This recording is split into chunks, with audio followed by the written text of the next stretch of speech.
I am Kevin Henson. I would love to be at the presentation. The schedule looks wonderful. We're at a family wedding in Philadelphia, so I can't be there in person, so I hope you enjoy this presentation, which we've taped for you.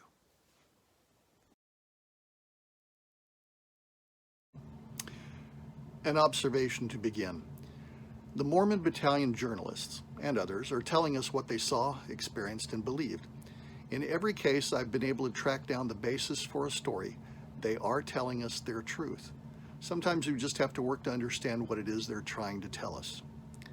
Now, mine is not going to be a religious interpretation or story. It's about mapping where they went, what happened each day along their routes, and putting events into the proper places.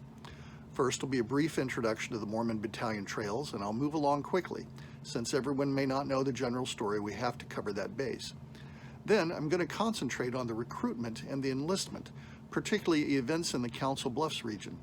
We've learned some new information which you may find interesting because some of it seems to cast new light upon some of the old stories. What you'll be seeing in this presentation is contained in a digital interpretation of the Mormon Battalion trails. The online project is a work in progress, so some details will change each time that we find new information and include it, or as we correct errors that we've had in the past. You can explore the full project afterwards at your leisure from your desktop computer or from a mobile device. And at the close, I'll show you how to access it. And for this presentation, I will be using my desktop version.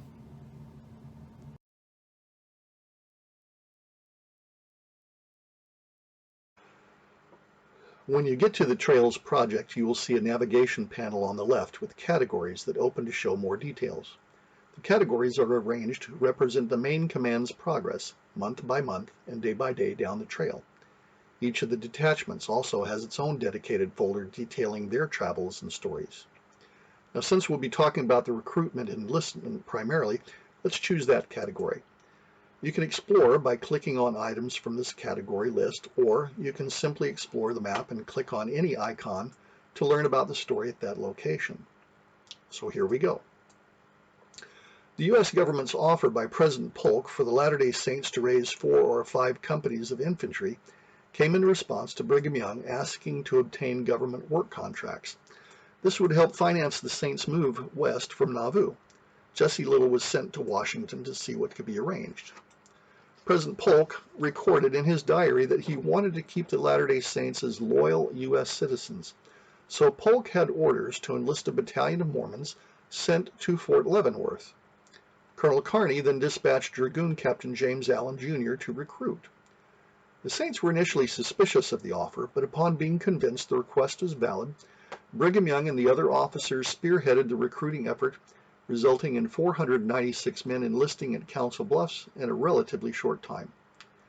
Allen named his command the Mormon Battalion, and they traveled to Fort Leavenworth, where they outfitted for their expedition. Their first goal was to reach Santa Fe, but before they got there, a first detachment of soldiers was sent to escort most of the women and children who had been camp followers to safety at today's Pueblo, Colorado. Previously, a group of Latter-day Saints from Mississippi had taken up temporary residence at Pueblo, and the plan was for the two groups to winter there together. The main command then continued on to Santa Fe, where a change of commander took place, necessitated by Colonel Allen's death. General Kearney sent another dragoon captain, Philip St. George Cook, to lead the Mormon Battalion. Cook looked over his new command at Santa Fe, and based upon the doctor's recommendations, about 80 men were deemed too ill or frail to continue. Almost all the remaining women, their husbands, and the children were sent to Pueblo as well. Cook then led the battalion southward along the Rio Grande, but another 3 weeks of difficult travel with loaded wagons and insufficient supplies convinced him to further reduce the number of soldiers, so a third detachment was formed and sent to, you guessed it, Pueblo. The remaining 2/3 of the original battalion force, now down to just 335 men, then created Cook's Wagon Road, this dip in their route which linked Southern California with the United States. The battalion was still accompanied by a considerable entourage of camp followers, some official and others who followed along unofficially. Upon reaching San Diego, the military command was again divided, with 4 companies being sent to Los Angeles and 1 being sent to remain in garrison at San Diego.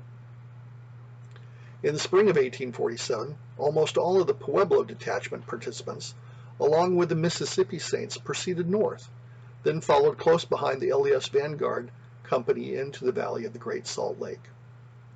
Also that spring, General Kearny in California, having completed his conquest of the West, returned east to Fort Leavenworth with an escort of 15 men who had been selected from among the Mormon Battalion. Now the remainder of the battalion were discharged at Los Angeles on 16 July of 1847. 82 men re-enlisted for another 8 months and served in San Diego. Some men stayed in California. Some were even at Sutter's Mill helping find the gold. Some went to Salt Lake, and others returned to their families in Iowa. Our research is helping better identify who went where, when, and what eventually became of all these people.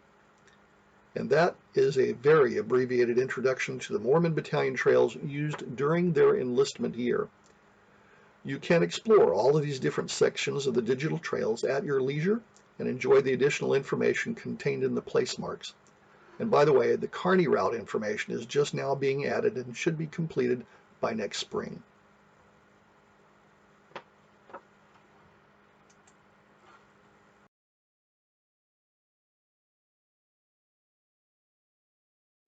To talk about the enlistment, I'm going to turn off all the rest of the trails and just focus on this triangle formed by Mount Pisgah, Council Bluffs, and Fort Leavenworth. The key events of actually forming the Mormon Battalion took place in this area. Now the Saints were strung out all along the Iowa Mormon Trail from Nauvoo to Council Bluffs. They had begun leaving in February and established 2 key locations along the way, Garden Grove and Mount Pisgah. The Saints then began reaching Council Bluffs in early June, and by mid-July there were at least 5,000 in the camps along the Council Bluffs area, and we will return to the Bluffs a little bit later. The second leg of this triangle is between Fort Leavenworth and Council Bluffs. That route is much older, being part of the Lewis and Clark route along the Missouri River. There were land trails on both the east and west sides of the Missouri River. I want to talk a little bit about the importance of the Army forts in the area. First, Fort Leavenworth was 10 days' travel by land south of Council Bluffs.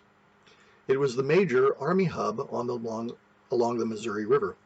Both the Santa Fe and the Oregon trails passed through or nearby. President Polk's orders authorizing recruiting the infantry from among the Mormons arrived there at Fort Leavenworth on June 17th, carried by Colonel Kearny's adjutant, Captain Henry S. Turner. Now, it was not Thomas Kane who first informed Kearny of the call for the Battalion of Mormons. It was the Army that carried their official orders. In fact, Thomas Kane arrived after Captain Allen had already left to recruit the Mormons, and 2 days just before Kearny departed for Santa Fe.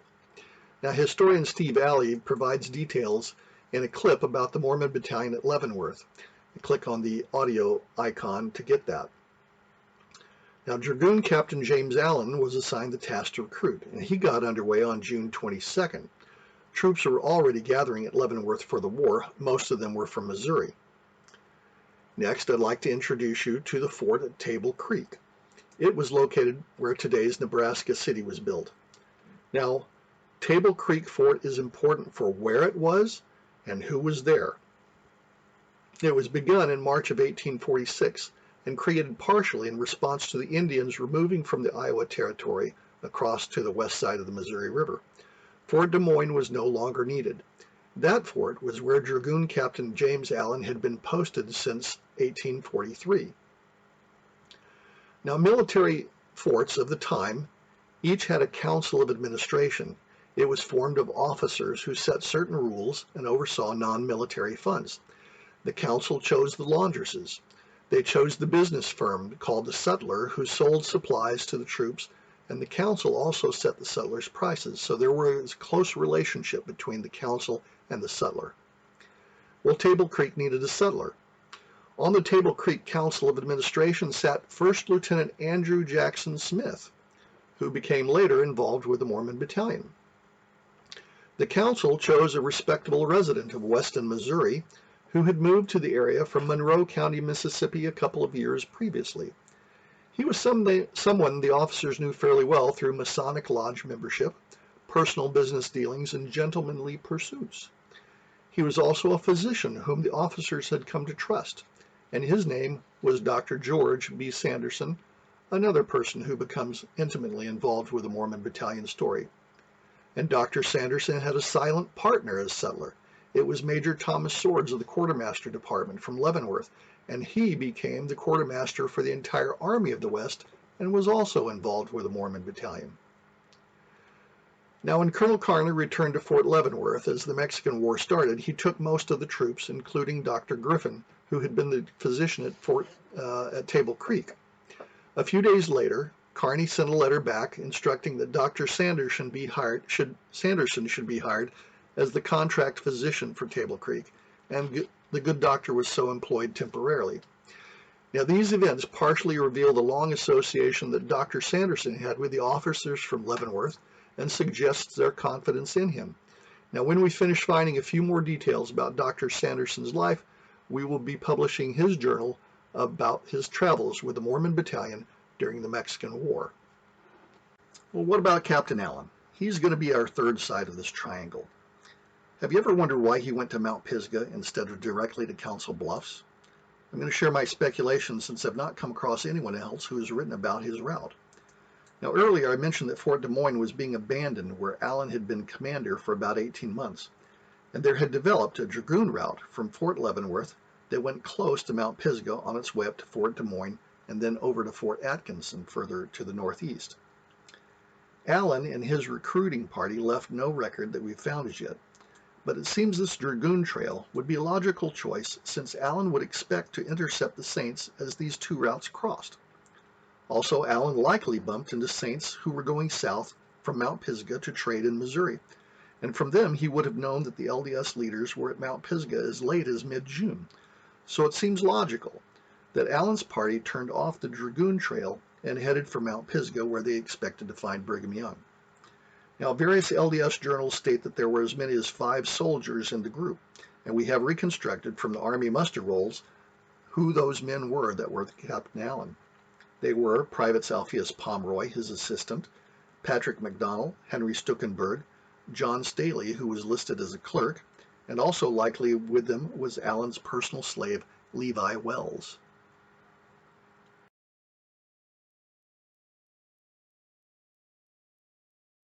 Now, having set the stage along the legs of the triangle, let's return to examine some key events closer to Council Bluffs. Again, in mid-June, the Saints began arriving at the Bluffs and established the church headquarters at Taylor Pratt Hill, also called Redemption Hill or Mosquito Creek Hill, and they began meeting the locals, primarily Trader Peter Sarpy, Indian Agent Robert Mitchell, their families, other government employees, tribal members, and so forth, most of whom resided down at Trader's Point. After a few days of encouraging interactions, the LDS leaders hear from Peter Sarpy that Agent Mitchell had previously sent a letter complaining about the Saints interfering with the Indians and conniving to get the Indians to attack the whites. When asked, Mitchell denied sending any such letter, and to date, nothing like that has ever been found in the National Archives. But here's the kicker we did find. Emmett's company of the LDS Pioneers had been encamped just 120 miles north at Vermilion Creek on the Missouri River, and that was near the American Fur Company trading post. James Holt and others with the Emmett Company reported they had been preaching to the Indians, and later there had been a dust-up between the Emmett Company and some Sioux tribal members in that area. So if you allow for an easy confusion of the situation reports, that would result in Sarpy having a garbled story to tell Brigham Young, and Agent Mitchell being able to make a truthful denial. It's also recorded that Emmett himself was at Table Creek in the spring of '46. So later in the month of June, 10 days after the Saints started arriving at the Bluffs, Lieutenant William Prince, left in charge at Table Creek after Kearny had departed, decided to investigate what the situation was up at the Bluffs. As far as we can tell, he decided to do this on his own, not from official orders.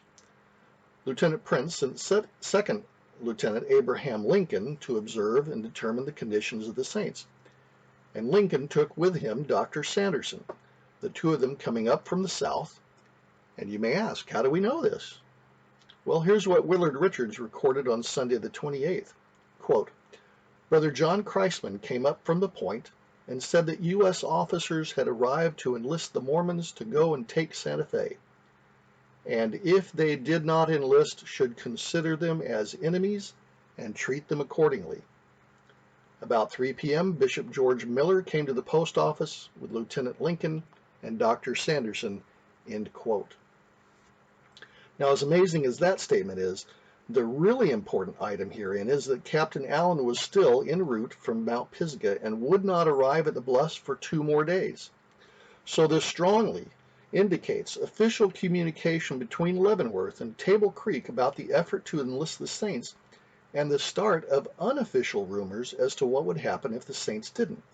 And this seems an important discovery pertaining to the enlist or be wiped out story. In fact, it may even be the origin of that story. So 2 days later, on the 30th, Captain Allen finally arrives from the east with the official orders and asks to meet with the LDS leadership the next morning. But they already know what he's going to talk about. So let's put ourselves in Brigham Young's place, just 2 years after Joseph and Hiram were murdered. Here's a new army fort being set up just 1 day away, and you have the military, which is on a war footing, coming at you from 2 different directions, and you're also backed up against a big river with thousands of people to cross the river and feed. And there are confusing reports as what's being reported back to Washington. So what do you believe, and what do you do? Well, Brigham Young, Heber C. Kimball, and Willard Richards hurriedly met in Orson Pratt's tent at the Redemption Hill, and after serious discussion, they decided, listen to the tone of this, quote, "It was probably best to meet Captain Allen in the morning and raise the men," end quote. Do you hear that sense of resignation that they felt they had to do it? So that night, under the cover of darkness, the LDS leaders ferried the public arms and cannon across the Missouri River down at the point and into the Indian Territory. Allen would not have been able to see it. And the LDS leadership still are thinking they should start for the mountains as soon as possible. Now, unknown to the LDS leadership, by this time Lincoln and Dr. Sanderson had reported back to Table Creek that all is well, all is well. Lieutenant Prince sent them a letter back to Leavenworth saying things were fine, nothing to worry about. The Saints are well behaved and not a threat. And Indian Agent Mitchell himself also produced a letter to the same effect. Now, the next morning, July 1st, Captain Allen called at the LDS headquarters and presented President Polk's request for 4 or 5 companies of infantry. That could be any number of men between 300 and 545. It was not a requisition, nor a demand. It was an invitation, a peace offering, if you will, one offered while thousands of other volunteers were being refused, which Allen made as a true statement. Now, President Polk was specific in his private diary that he made the offering as it was being a way to conciliate the Mormons to the nation and prevent them from aiding a foreign country. Polk's offer may have been interpreted later by the Saints as a demand, but it was not intended to be so by Polk himself. Back at Redemption Hill, at the tent, with Captain Allen and the leadership, upon further discussion and clarification of a few points of concern by the Saints, Brigham Young and the LDS leaders accepted Allen's proposal. Brigham Young then stepped out of the tent and had the LDS clerk start taking names. 12 men signed up immediately, 7 of whom eventually served in the battalion. But to be clear, these were not the official Army enlistment lists. These should be considered only as preliminary planning lists for use by the LDS leadership. Christine Forbes, one of our investigators, has a presentation about the enlistment documentation that we found and our interpretation of it. It's online at the Mormon Battalion Association website, and more analysis is coming. Brigham Young and the other leaders head east to recruit along the Iowa Mormon Trail. Allen, though, remained at the Bluffs, presumably attempting to recruit, but apparently without too much success. Some authors state that he was gone with the Brigham Young recruiting party, but that's not so. There are just too many references to Allen remaining in the camp and to taking activities there at the Bluffs. On July 6th, the recruiting party arrives at Mount Pisgah. There they meet Jesse Little on his way west from Nauvoo. A key point is that Jesse Little brought unequivocal information that the offer from President Polk was made in good faith. That seems to have calmed the LDS leadership's fears. A meeting was called for the next morning there in the Mount Pisgah Grove, as seen here. The list of volunteers created at Mount Pisgah has 64 men and 1 woman giving their names, and a large percentage of them eventually did serve in the battalion. On July 9th, the Brigham Young recruiting party began their return to Council Bluffs, and they continued to call for recruits as they passed other camps, hurrying people along to the Bluffs. The majority of the appeal has now been made. But also on July 9th, Thomas Kane finally arrives at Table Creek aboard the steamer Amaranth, which has been serving Table Creek and Fort Leavenworth during the summer. Kane crosses the river then at Bulware Ferry and proceeds by horseback up the river bottoms towards Council Bluffs, arriving on the 10th. The next morning on the 11th, Kane writes a letter to his sister Elizabeth giving many details, and then he heads up to the LDS headquarters and meets with a number of the 12 for some hours.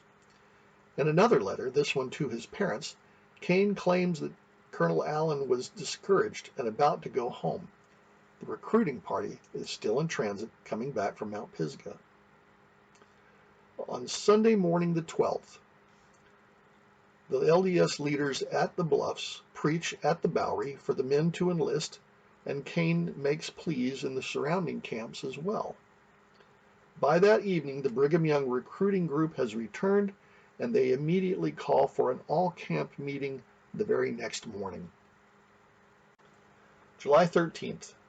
Brigham Young called the group to order at the Bowery about 10:30 a.m. He explained the call for troops and why the men should volunteer. That changed the minds of many of the men and even some of the wives. After the speeches, the Army set up their enlistment tables and started taking names. It was not, as is popularly depicted, Brigham Young sitting at the table. Captain Allen was the recruiting officer, and he determined if the men could meet the Army regulations. Dr. McIntyre of the Saints appears to have made the cursory medical examination, but he passed off just about everyone, whether physically fit or not. By late that afternoon, the Army clerks had officially signed enough volunteers to form about 3.5 companies, somewhere between 250 and 350 men, and the officers had been selected for 2 of the companies. While all that was going on, a recruitment ball was being held there at the Bowery. This is the dance that Thomas Kane describes and is published in Dan Tyler's text. This dance is usually mistaken for the farewell ball held down near Sarpy's on the 18th, but they are in fact 2 different dances. That night, Thomas Kane spent the night at Captain Allen's camp, and the next morning, Kane sketched this view of the collecting camp, which he titled The Enlisting Camp of the Mormons, July 14, 1846. Over there you see the tent and the wagon. Those are Captain Allen's camp and wagon. And in the distance, you can see, poorly, but it's there, Redemption Hill with the flagpole.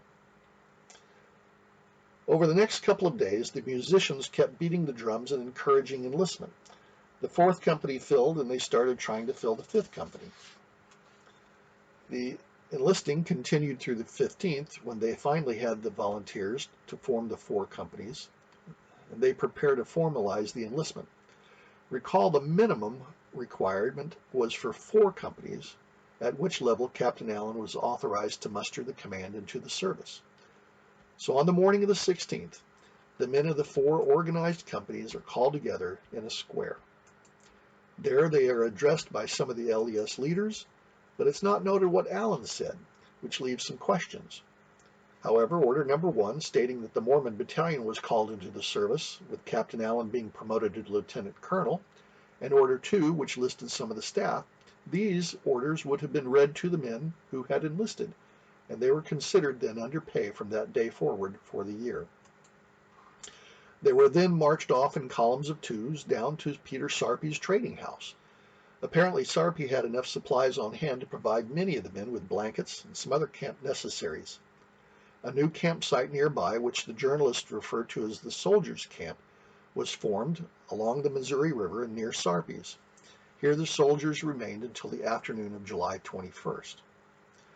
Recruiting for the 5th Company, Company E, continued on the 16th, and that's when the Mount Pisgah volunteers began arriving. The recruiting also continued on the 17th and 18th.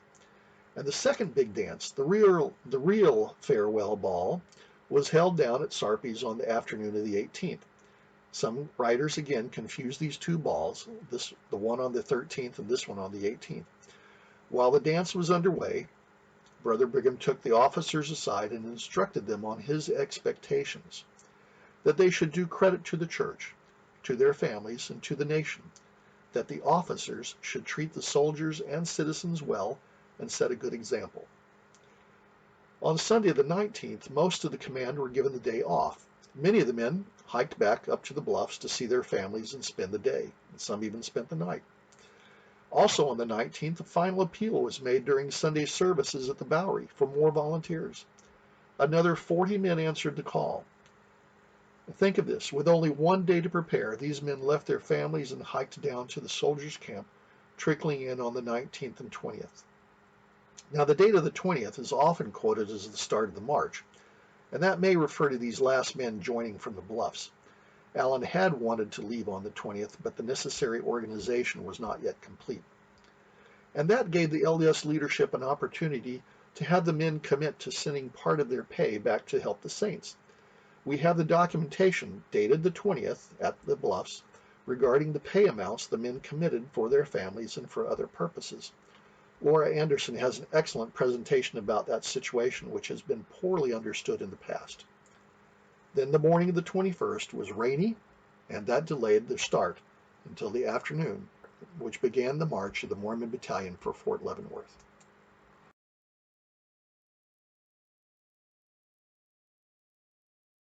Now to recap some key points.